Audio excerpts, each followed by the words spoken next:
Hey, Shaun, what are you doing here? I'm just calling my phone, sir. Okay. Oh, is it new shot? Yes, sir. Your outfit looks amazing. You ate that. You ate that? আপনিও কি শাওনের মতো confused? I mean you ate that এই ফ্রেজটি দিয়ে আমি আসলে কি মিন করেছি, কি বোঝাতে চেয়েছি? Well, you ate that means someone did something really, really well, impressively well, flawlessly. এই ধরনের সিচুয়েশনে আপনি ইউ এইট দ্যাট এই ফ্রেজটি ইউজ করতে পারেন। আই মিন যখন কেউ কোনো কিছু খুব ভালোভাবে করলো, ইমপ্রেসিভলি করলো, ফ্লোলেসলি করলো, তখন আপনি ইউ এইট দ্যাট এই ফ্রেজটি ইউজ করতে পারেন। And this phrase often used in a positive hyped up way, specially in social media, fashion and performance.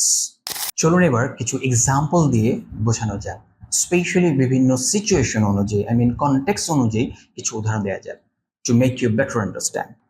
যেমন আপনি দেখবেন ফ্যাশন, ডান্স, সিঙ্গিং এসব ক্ষেত্রেও কিন্তু আপনি এই ফ্রেজটা ইউজ করতে পারেন। চলুন একটা এক্সাম্পল দেওয়া যাক ফ্যাশনের ক্ষেত্রে। কখনো কখনো আপনি দেখবেন কিছু মানুষ আছে এত চমৎকার ড্রেস আপ করে যে তার ড্রেস আপ দিয়ে সবাইকে ইমপ্রেস করে ফেলছে, তখনও কিন্তু এই ফ্রেজটা আপনি ইউজ করতে পারেন। একটা এক্সাম্পল দিচ্ছি, your outfit looks amazing, you ate that. Right, এই ফ্রেজটা কিন্তু আপনি এভাবে ইউজ করতে পারেন। আবার যদি আমরা ডান্সের ক্ষেত্রে চিন্তা করি, আপনি খেয়াল করে দেখবেন কিছু কিছু মানুষ এত ভালো পারফরমেন্স করে যে তার ডান্সের পারফরমেন্স দেখে সবাই খুব মুগ্ধ হয়ে যায়, হাসিতে, কান্নায় এবং কখনো কখনো আবেগে একদম ভেঙে পড়ে। তখনও কিন্তু তাকে দেখে আমরা এরকম বলতে পারি যে your dance performance was fire, you ate that. Similarly singing এর ক্ষেত্রেও কিন্তু আপনি এই ফ্রেজটি ইউজ করতে পারেন। আপনি দেখবেন কখনো কখনো কেউ এত চমৎকার গান গায় যে তার গান শুনে সবাই ইমপ্রেসড হয়ে যায়, তখন আমরা কিন্তু এই ফ্রেজটা ইউজ করতে পারি। একটা এক্সাম্পল দিই, যেমন কখনো যদি কেউ অনেক চমৎকার গান গায় আমরা তখন বলতে পারি যে your voice is incredible, you ate that.